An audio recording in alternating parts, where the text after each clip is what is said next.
Hello, everyone. Welcome once again to the ELT Week 2023 Brazil. My name is Emilio, and I am a project manager for English programs at the British Council of Brazil. Thank you all very much for waiting a little bit for our live to start. We're going to talk today. We're going continuing with our topic from today, which is accessibility and inclusion in the English language classroom. We're going to talk about implementing good teaching and learning inclusive practices. This afternoon, our speaker is Phil Dexter from the British Council. He is an advisor for the British Council global, not just Brazil, but globally in the area of accessibility and inclusion. So thank you so much for being here. Please, if you have any questions, you can type them into the chat box, and we'll sure to get them to Phil to answer them at the end of his speech. Thank you very much.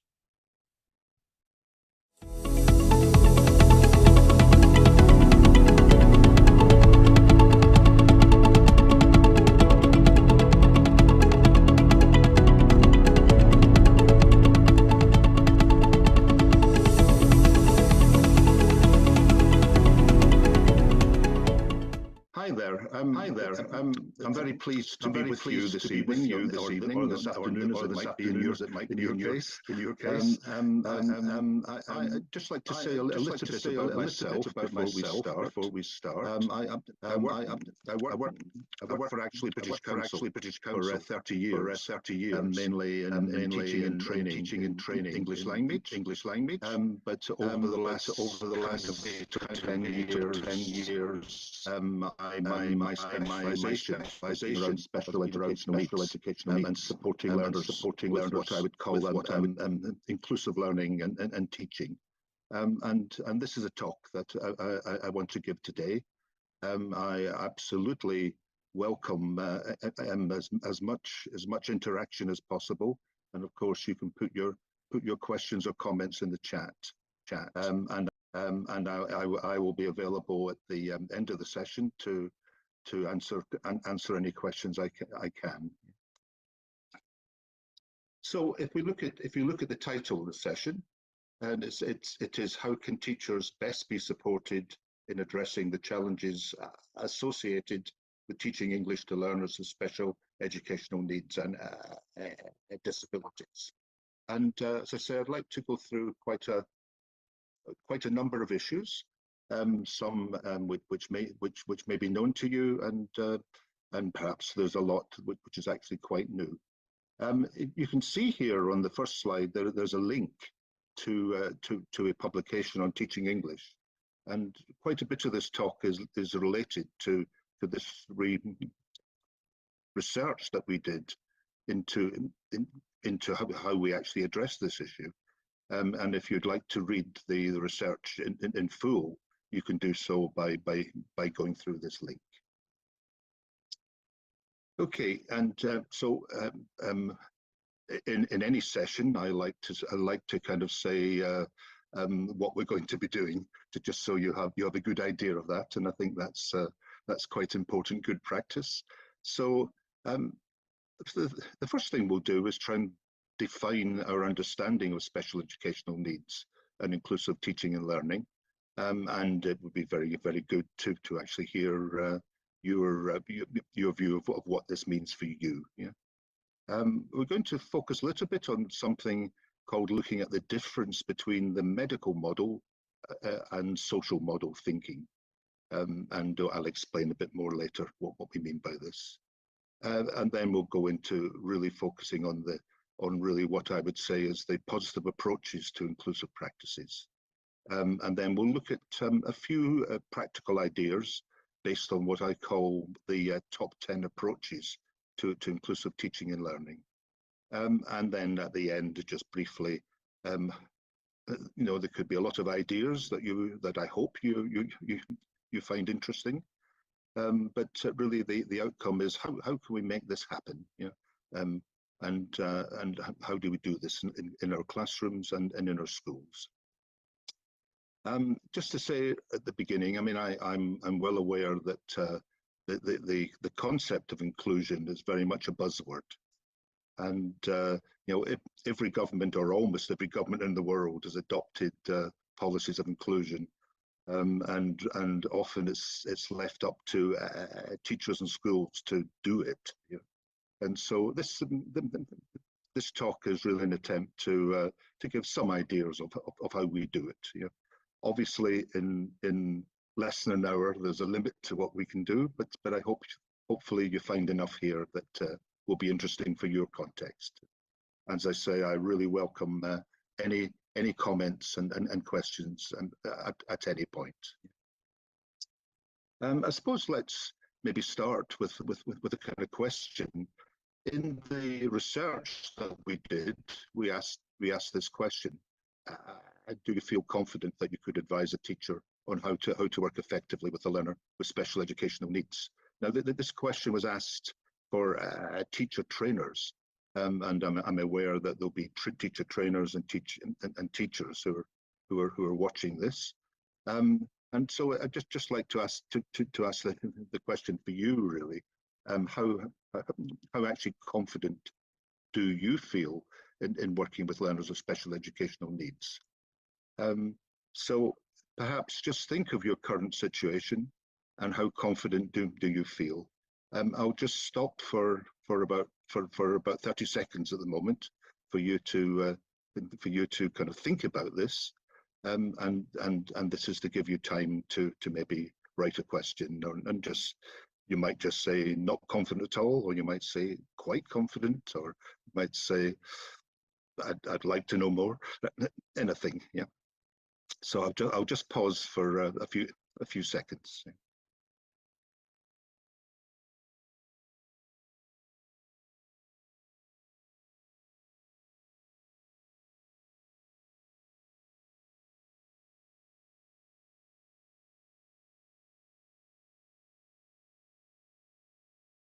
Okay, now sorry, I know this can't all be seen, but I think the question of labels is what matters here. These are all these in the kind of circles or the oblongs are really a lot of the special educational needs conditions. That it's not everything, but it may be most of the issues that you might come across in your schools. And often there's a medical diagnosis that learners will have.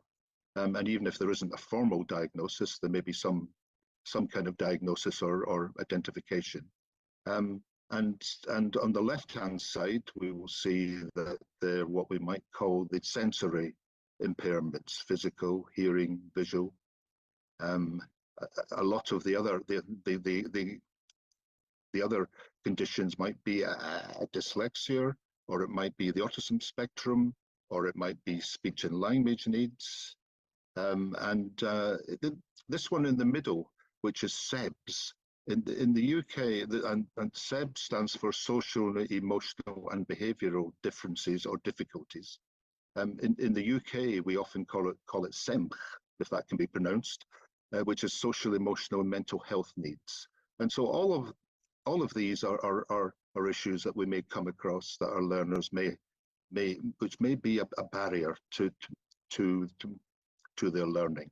Now, there's a reason why I put this bottle, this suitcase, and this box here, because while it may be really, really helpful to have this identification and have this diagnosis, and there's many reasons why this may be helpful for the individual, for parents, for teachers. These are just labels, and labels really are for bottles and for suitcases and for boxes. Labels are not really for people, even if that identification might be important. And what really matters, and especially for us working in an educational context, is how do we engage our learners, whatever their needs are. And that has to be our focus. And so when we talk about inclusion, now here's another little question. We talk about inclusion in schools. Which children and young people are we talking about? And you might like to just give a quick answer to that.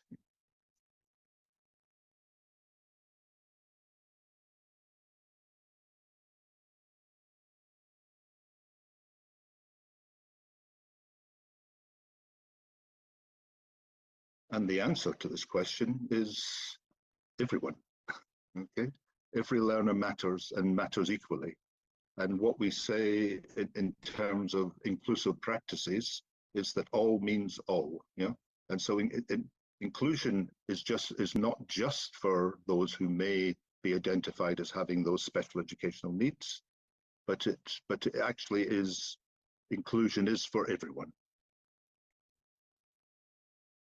And you might like to just look at some of these images, which might say something to you. Yeah. On the left-hand side, we have here really inclusion. It's about many different things. Okay, we're all different in various different ways. This one in the middle, you know, as I said, so often it's teachers who are, and schools who are, have given the task. You include everybody, and that's a fine statement. But how do we do this? Yeah. And I think if you look in the top right-hand corner here, you'll see what might be part of the problem. Yeah, everyone is welcome, but is really everyone welcome in the same way if they have to climb those steps? And also there may be issues if you look at this bottom one in the middle. All our learners are going through something. We're all going through something.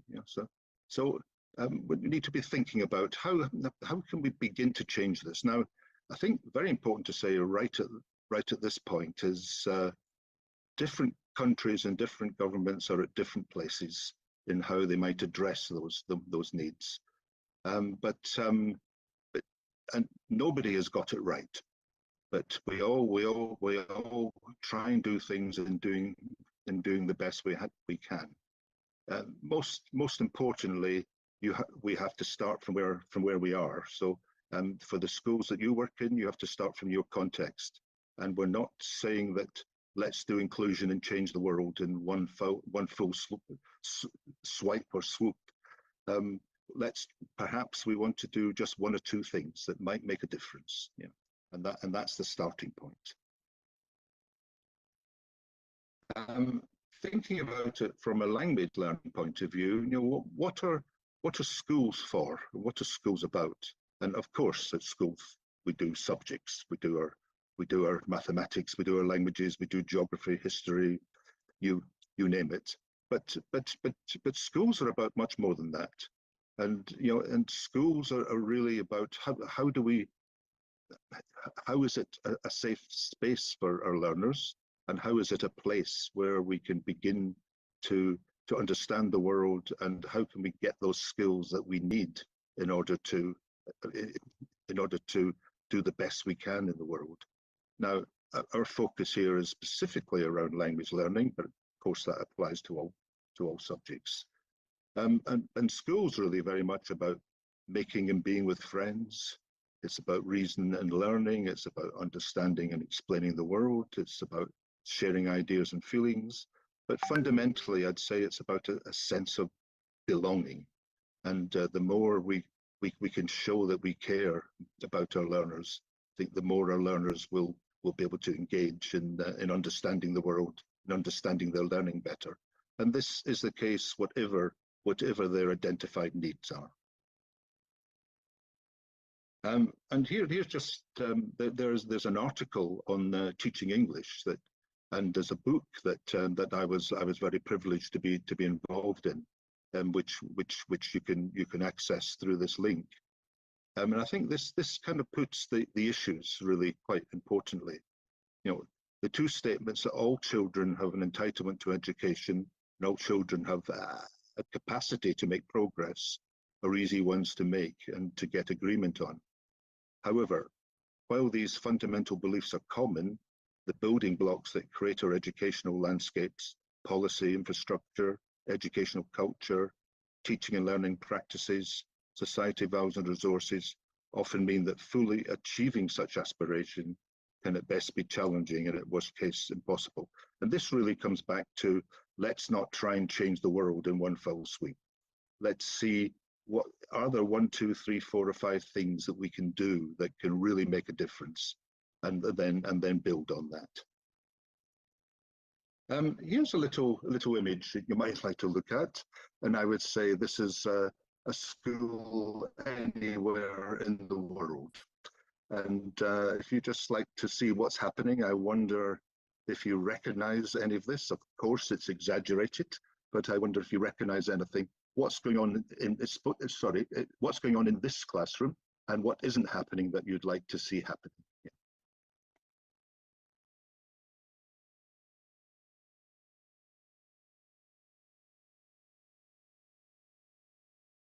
And just to give you a few answers, you can come up with your own. You might say, oh, well, nobody's engaged here. They're all doing their own thing. They're all making such a mess here. And what about the poor teacher? And you can see the teacher here is thinking, well, I want to escape from teaching. Now, I think that what I'd like to say about this is it may look as if no learning is happening, and perhaps there isn't much learning going on. Certainly the learners are not following the lesson plan, if there is a lesson plan. But it may be that learners are engaging in a way that is not obvious. And I think what's important that we don't prejudge what we think our learners are doing and happening. Obviously, we want to get some structure into this class. But it might be that some learners just have to express things. And what we want to think about is how can we turn what this looks like chaos into a more kind of effective learning context. And there's a few things I want to say, really. Schools are reality, and we do the best we can. And it's really important that that we do everything we can to engage our learners in learning in schools. And for quite a lot of learners, even though they may need support and help, a large classroom, for some it does for some it works quite well, but for others it's an alien place, and some learners the first thing they want to do is escape from learning. Some they maybe have learners. There's one of the labels that we looked at earlier was gifted and talented, and it may be there's a whole number of learners who are in some ways above the level of the class, and they're not getting they need a kind of enrichment in their learning, and they're not getting what they need. But there's a lot of learners might be in this left-hand corner below here, really are suffering in silence, and they're just not getting what they need. So it's how do we shift our learners so that we actually try and make it a kind of inclusive place for everyone. I just want to spend a little bit of what we call the social model. And I think as you see here, if you look on the right-hand side, if we talk about, now we do talk about equality, and we want equality, diversity, inclusion, and we do like the term equality, but you can see equality on its own doesn't do it. If you look at the three boys here, and that actually, that kind of equality is still kind of exclusion. A more equal approach is what we call equity. So we make adjustments that might support our learners, and you can see that that's a good thing to do. But even that isn't quite enough. I think what we need is this on the right-hand side. How do we remove the barriers? And in this way, how can learners perhaps make their own choices? And I think that's what we're kind of aiming at. Another way of looking at this is a fourth one, which is sometimes called liberation. And if you look on the left-hand side here, maybe that is the kind of reality of our classrooms that make it really good for some, but really not good for many. And really, we're trying to get how do we remove those barriers, and how do we actually start to really have the equity for everyone. Now, I know what we're talking about today is mainly for what you can do in your classroom, but I think, I think we just need to understand that it's actually not very easy. You can do a lot in your classrooms, and teachers are the single most important person in the life of our learners in making a difference in their learning, and there's no doubt about this. But it is actually very difficult to actually achieve inclusion in one classroom. It has to be done really across the system and across the school. And we need policy, and most governments have very good positive policy on inclusion, but that isn't enough. We need practice, and that's what do we do in our classrooms that can make a difference. But a really important part of it is this left-hand one, is what we call culture. And by culture here, I mean the culture of the educational system, the culture of the schools, not necessarily the culture of the country, although that's a factor too. And the change in culture is a change in how do we actually manage inclusion at the most effective way, which is meaningful in our own contexts. Now, there's two approaches that I think are important to understand, and the first one is I say medical diagnosis and the medical model, and really what I'm talking about here is medical model thinking. It's not to say that there may not be important medical interventions for our learners, and there could be many that are, but it's medical model thinking. And medical model thinking really starts from the point of view that the learner is the problem, and that learner needs to be fixed. So there needs to be a diagnosis, and we have our labels, etc., and then we might have therapy. In some cases, this leads to segregated learning, but essentially, the medical model thinking puts the learner as the problem. Social model thinking is quite the opposite, and it's saying that the learner is valued, and we focus on how do we remove the barriers to learning. And I think this is very much also a kind of social justice issue as well, and starting really understanding our learners and their needs. And so this social model approach really is very, very positive for our learners. It's positive for us, but it's positive for everyone, and it's positive for society. And this allows for positive change in society, and understanding the diversity and the difference in our learners. And here's just a little image that might express this in a simpler way. And if you like, the key point in starting from how do we remove barriers to learning is really starting from understanding our learners and understanding their needs. But even more than that, it starts from the positive contributions that all our learners can make, then noticing and understanding any difficulties. So if you like, the key message here is let's start from what our learners can do, not from what they can't do.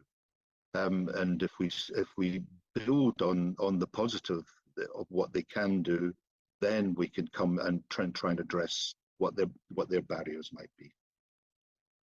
And here's just a little practical example. I want just to explain what we mean by the difference between the medical model and the social model. Don't worry about the person's name. This was a learner in a project in South Africa, Yandra. But this learner had what is called ADHD, or identified as hyperactive activity. So the question was, how can we change Yarendra's hyperactive behavior? And a medical model answer might be give him Ritalin, which is a medication, or some other medication to actually um, quieted them down, or it might be said that the medication is to help focus, although that's questionable. But it may be supportive for the boy to not be quite as hyperactive. A social model question would be, what can we do better to understand and support Yender's behavior? So it's not starting from the medical diagnosis, but it's starting from what is the boy's needs. And this might be prepare a learning plan, setting out objectives and behavior management support. It might be over a 6-week period or something, monitor this, and let's see what's changing. Now, one of the issues in ADHD is actually learners really acting first and thinking and thinking afterwards. And so how can we change this by just jumping in and acting and doing, and being all over the place to helping that learner plan their own learning?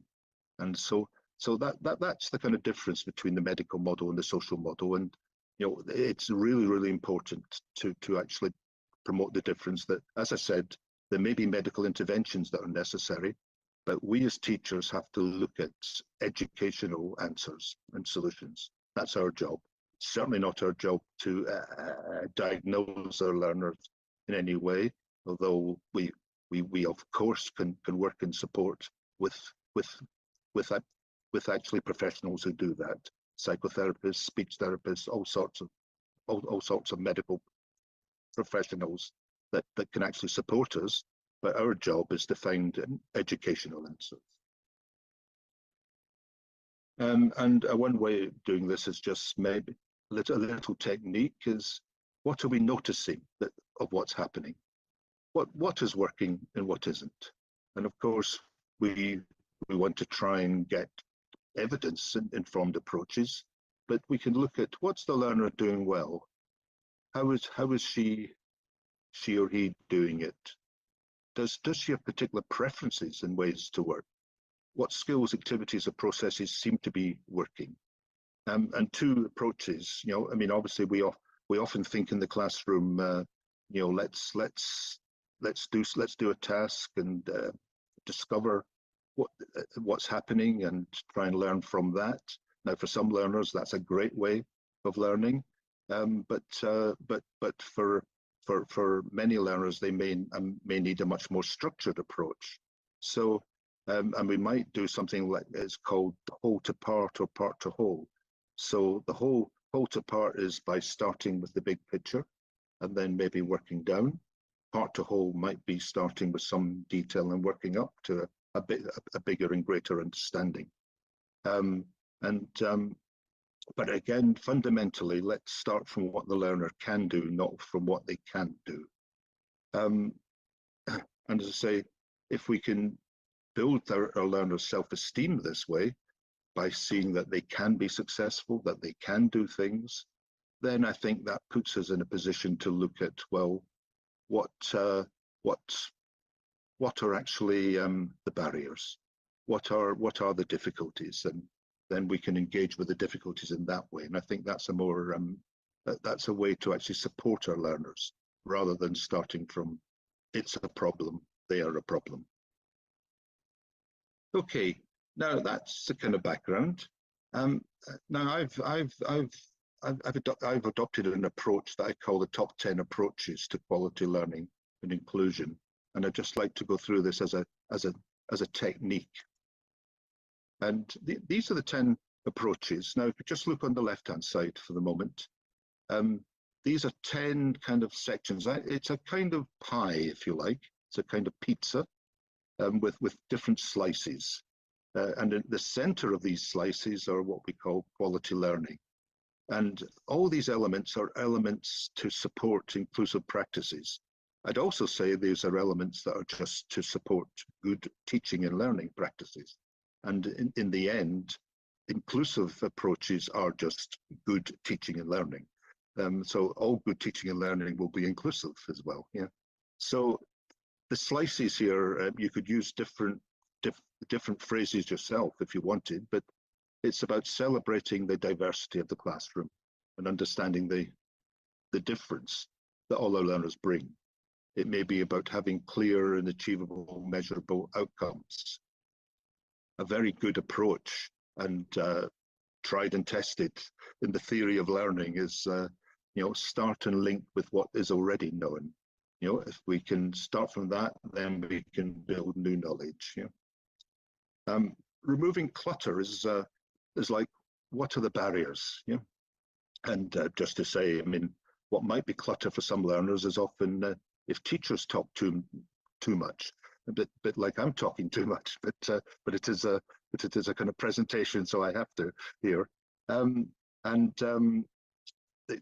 In the language class, the teacher's voice is a very important model, and that really matters. But what really matters though is we give our learners the space to use their voices. And so I think it's sometimes said that when the teacher stops talking, the learners start learning, and maybe there's something in that, and looking at our own approach. How we scaffold teacher learning, and how we create differentiation in our lessons. I think these are kind of sisters for me, but these are how do we structure our and support our learners, and then how do we when we talk about differentiation, we don't mean that you should prepare 30 different lesson plans, everyone really working to the same aim, but maybe we can do it in a different way. And for example, some people might engage by looking at a text. Some people it might be more effective to be listening to a text. Maybe through some active drawing that can actually support text work. And that also applies to how learners might respond. Maybe they can do it in different ways. Plan and cater for accessibility. So this may be physical things. It may be, how can we ensure that people with sensory impairments, with visual, hearing, mobility needs, how can they actually be kind of present in the classroom? That might be a kind of legal issue that schools are required to do, but it might be things that we do as teachers as well. A very important slice is, and this relates to how you might differentiate, is using multisensory approaches. So if we only present through one kind of channel, like here's a text and read it, then we might not be reaching all our learners. Maybe we can do things in different ways, and that's using visuals and using audio and using video and using all sorts of ways. Ensure the appropriate space for the learner's voice, and that is giving our learners space and including something which is called assessment for learning that I'd like to talk about in a minute. You may know about this, but I'd like to just talk about why this is important. Now, if we look on the right-hand side, now, if we do all this on the left-hand side, this is a big pizza, and you know what might happen. And if you go to have a pizza in a restaurant, and you get a huge pizza, and you eat it very quickly, you might get indigestion or even feel quite sick. What is a much more effective way is maybe just taking a few slices. So it might be the scaffolding slice, or it might be the multisensory slice, and try and find some ideas in your classroom that may be really effective in reaching your learners and supporting your learners. Try some activities around that. See what's working. If it is, let's do more than that. If not, let's try something else. So you might want to kind of use this pizza as a framework over a term, over a year, just to try different things and see what's working. So this is the outline to the 10 approaches, and I just want to give you a few examples. I can't do everything. We've only got about 45 minutes for this talk, and then we can take some questions. But this is a kind of menu for you to pick and choose as well, and I think that's an important part of inclusion. Another aspect of this and a framework of how we might understand what our learners' needs are is using this model, what we call assess, plan, do, review. So, and this is a kind of cyclical model, goes round and round and round. So assess would be our learners' needs. Plan, let's plan what we're going to do. Let's do it. And let's review, what worked, what didn't work. Okay, and then that starts again, further assessment, further planning. And so it's a nice little, just a nice little model, I think, that you might find helpful. Something you might do right at the very beginning, which might be used at any of those slices, is because we often, our learners come to class and we expect them to be ready. Now, perhaps we need to take into account what's happened earlier in the day. What's the situation at home with kind of parents and carers? Has there been some social issues that might impact on their learning? Have they had a test before, or have they had physical education and maybe they need to bring them down a bit for a language lesson? Is there a test about to come or something? Are they worried about something? Have there been some bullying in the school? It could be all sorts of things, and it might just be one way of showing that you care. Might be asking the learners to place themselves. Are they ready? Are they ready for learning? And so they might they might just decide where they are now. If they've placed themselves nearer the smiling, then maybe that tells you that they're ready. If they place them on the left-hand side, then perhaps you have to do quite a bit to what's often called warm-ups, or what might be called lead-ins, to get them in a state where that you'd like them to be, to actually doing the lesson plan and doing the tasks. As I say, asking learners this can show that you actually care about how they feel, but also it gives you lots of information of where your learners are. And so you could put this on the board and ask them to come up and just put a little tick or a line of where they are, and that gives you lots of information. Just want to, as I say, we haven't really got the time to go into every one of our special educational needs, but this is dyslexia, just to look at that. And I think the important thing to understand about learners who are dyslexic is it's almost never anything to do with intelligence, because learners who are identified with dyslexia often they're highly intelligent, but there's a kind of gap and a break between what their ability could be and what they actually do in performance. And the left-hand side are many of the difficulties that people with dyslexia have. And it's a phonological, it's processing differences, and a big issue is working memory, and how much information that they can hold, and they often have difficulties if they don't understand the big picture. And dyslexic learners have great strengths in holistic thinking, in kind of creativity. Which is why many people who are dyslexic actually achieve fantastically in business, in the arts, and in the sciences, and in many ways, as long as they're allowed to actually learn in ways that are meaningful for them.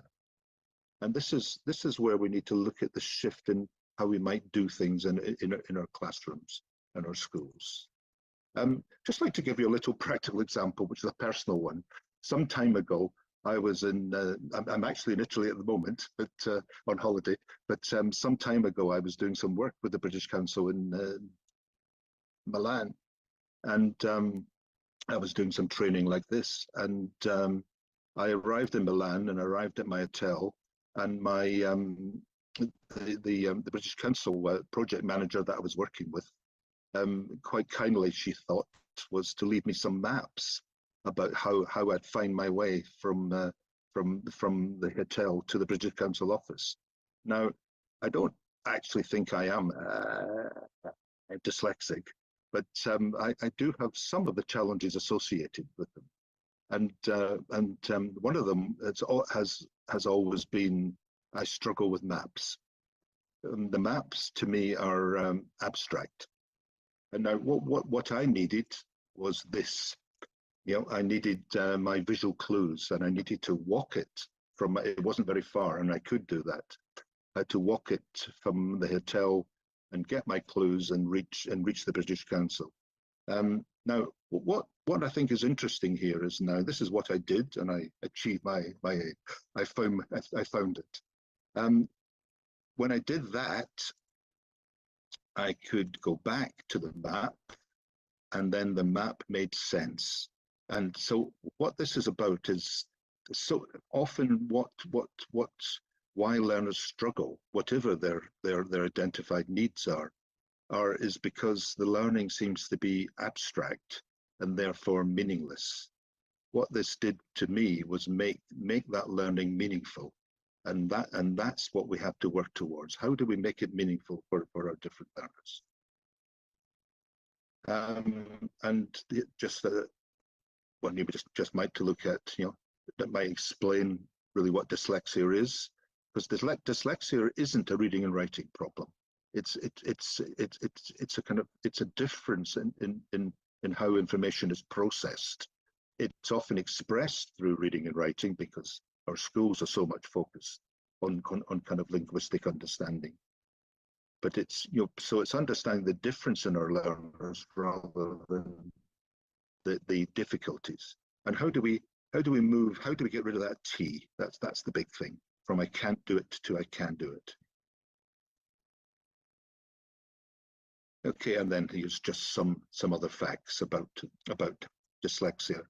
And here's a good example. Einstein would have been identified as dyslexic, as would many other famous people who have achieved fantastically. I'll just let you look at that for a few seconds.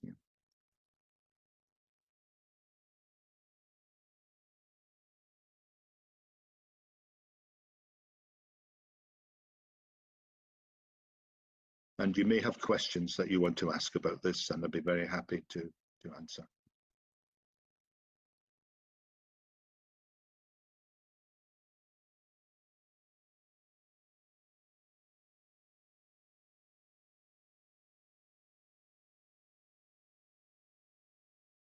Okay, and a key issue, not just with dyslexia, but for all the special educational needs, because a lot of the needs do intersect and interact. And a lot of these are ways that we could, and a lot of this is to do with working memory. And when we say working memory, if you're not clear what this is, our short-term memory is the amount of information we can hold, which is a few pieces of information in a few seconds. Long-term memory is, if you like, is where the learning has happened, and we can store it. It's working memory is what we use in order to get between short-term memory and long-term memory. And a lot of this is, it links with my 10 approaches as well. Giving clear instructions, giving time, trying to reduce distractions, which would be the clutter, activate prior knowledge, link with what we already know, etc., provide as much feedback as possible. I'm aware of time, so I'm just going to speed through. Now, one little teaching technique you might like to try is I ask learners, I draw something on the board, and I ask learners to come and add to the drawing without using any words. And they may come up with something like this. Each time it would be different. Now, once they've done this, we have a text. We have a text that is it's a visual text, but it's a text all the same. And we can basically do anything with this text at any level.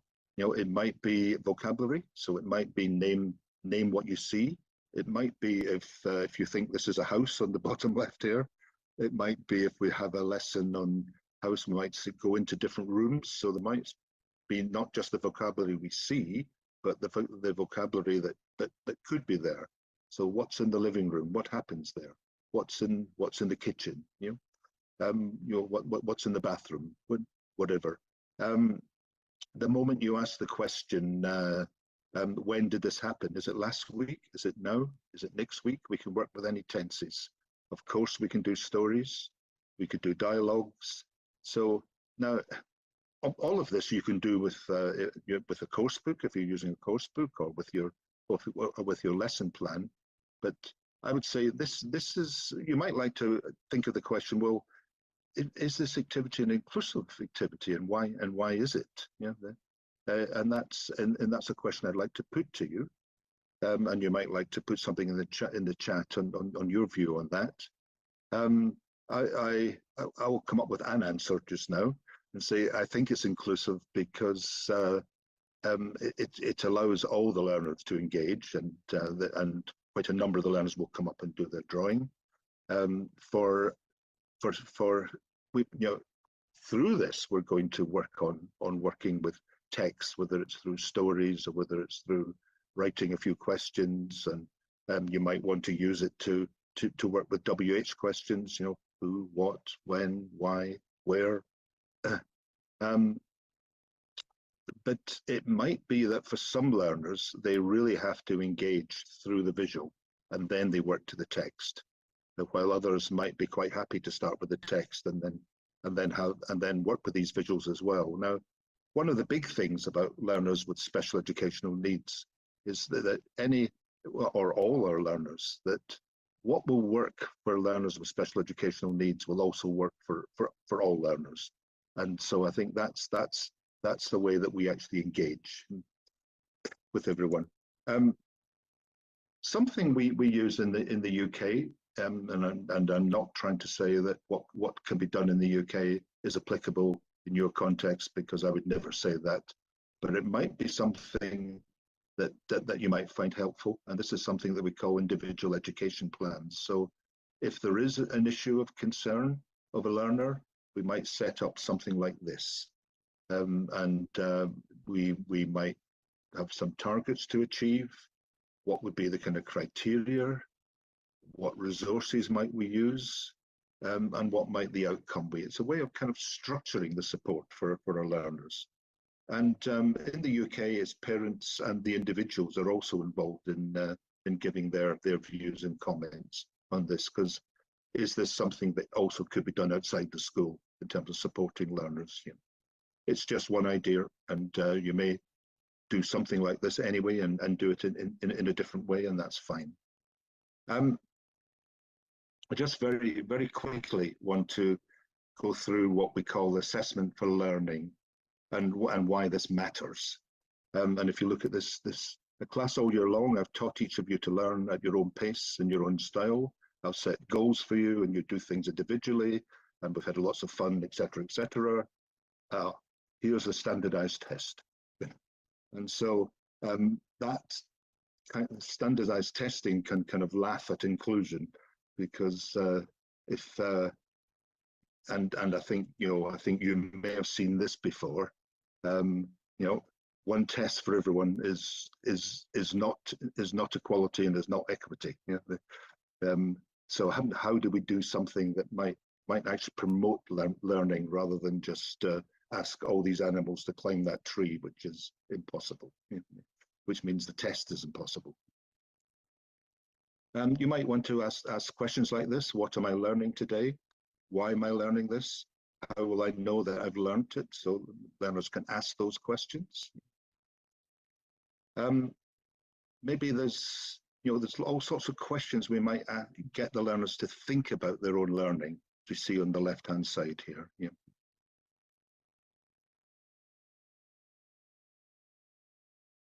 On the right-hand side, does everything we measure have to be academic as well? Could we perhaps give positive marks and positive credit for other things that learners are doing, and how they're engaging. Again, this is something to think about. Something else you might want to use is what we call a KWL chart or a KWHL chart, and this is about how do we link what we know already to what we need to know. So this might be about a lesson on, for example, it's on polar bears. It's about animals in the Arctic and Antarctic. What do we know already? It might be then, what do I need to know? How will I, and so there may be things you need to know. How will I find out? Can we do this through a class project, my own research, or can we learn from other learners? Could there be a TV program? Would the teacher do some teaching as well? And then learners themselves to think about what they have learned. Yeah, and this is all about, and this can help us take us towards a standardized test, but it's all about, it puts the emphasis on the learning and not on the test, and how we engage other learners in doing this. Another way might be that to use self and peer correction, and in a class now, you might ask as a teacher, you might give a mark after a lesson, but you might ask the learners to think what they have done, about what have they understood, their participation, their behavior, and the learners give themselves a mark. Now, what's interesting here is that learners are often harder than themselves when they do a kind of self-assessment. But in my experience, if we do this, I'm not saying you do this all the time, you might just do it occasionally, but often what the learners give themselves a mark and what the teachers give are generally about the same. Yeah. And what really matters in doing this is that you're giving some power to the learners, saying you can assess yourself, you can think about your learning. And I think that's the important point here, rather than what is actually the mark. You know? I know I have to move on. I think we need to understand that learning is a process, you know, and that it doesn't happen quickly. Yeah.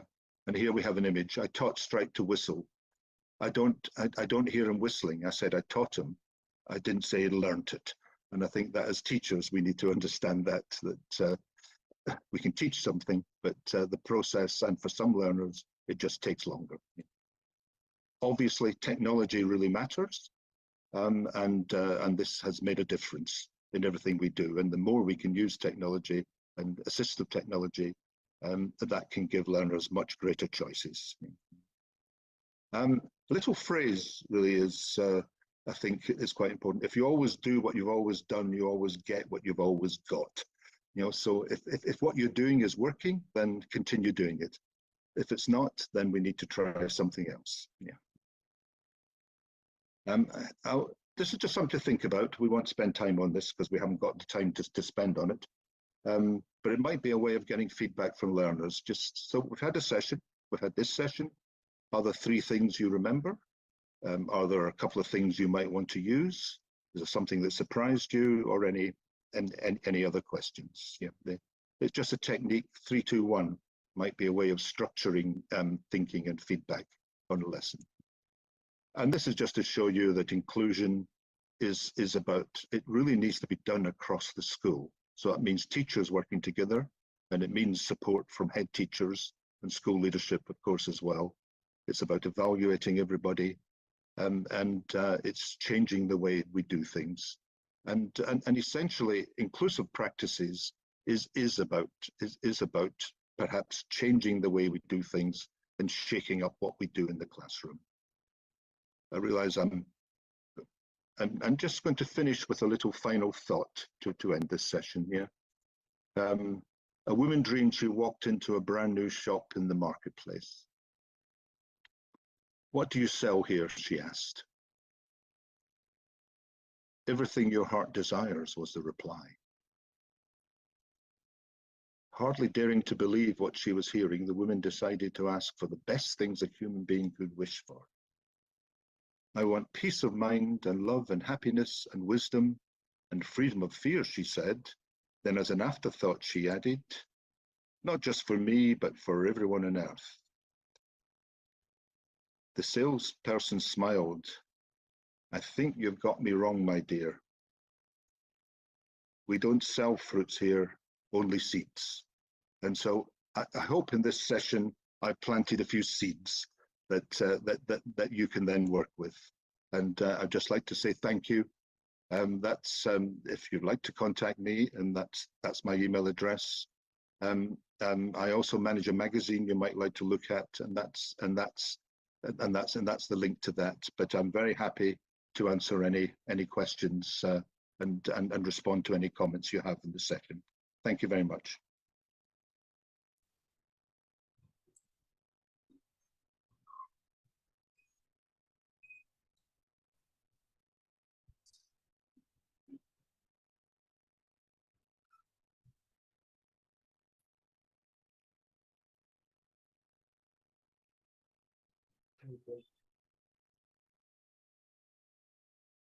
Thank you very much, Phil.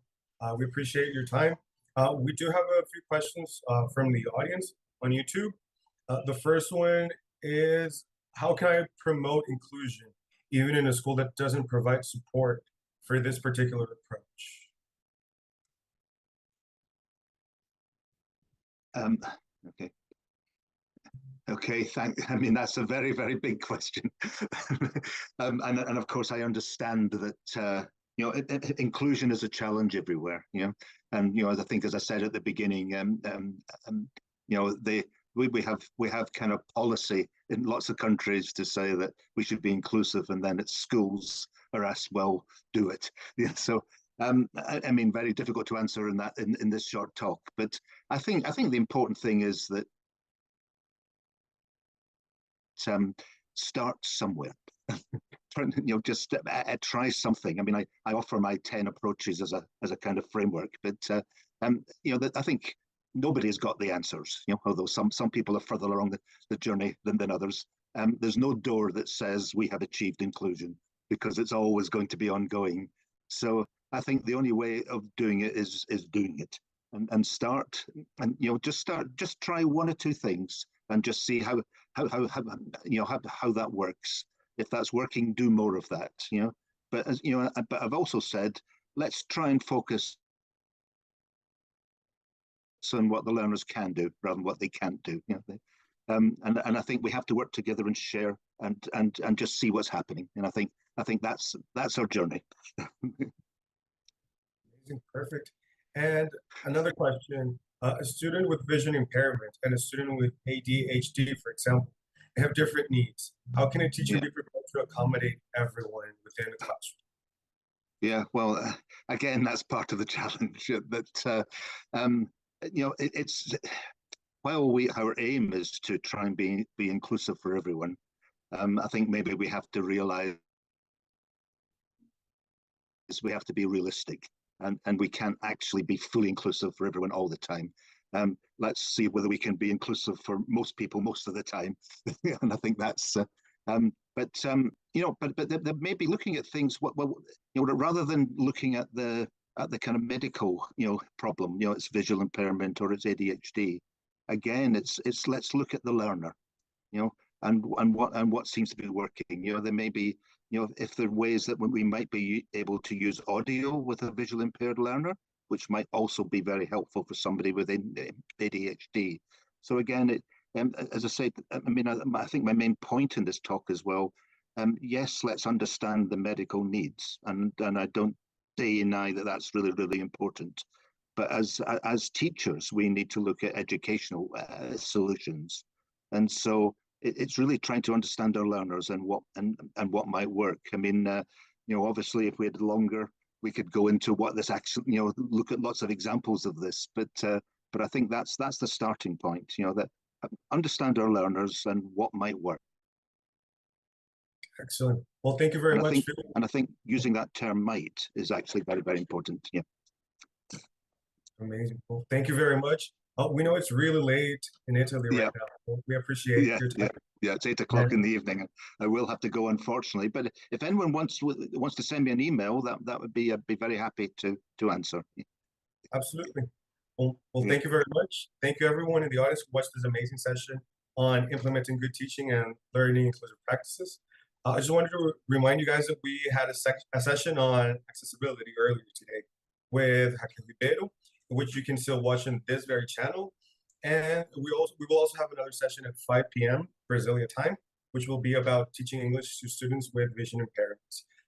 Thank you very much again, and have a good evening in Italy. Good afternoon in Brazil.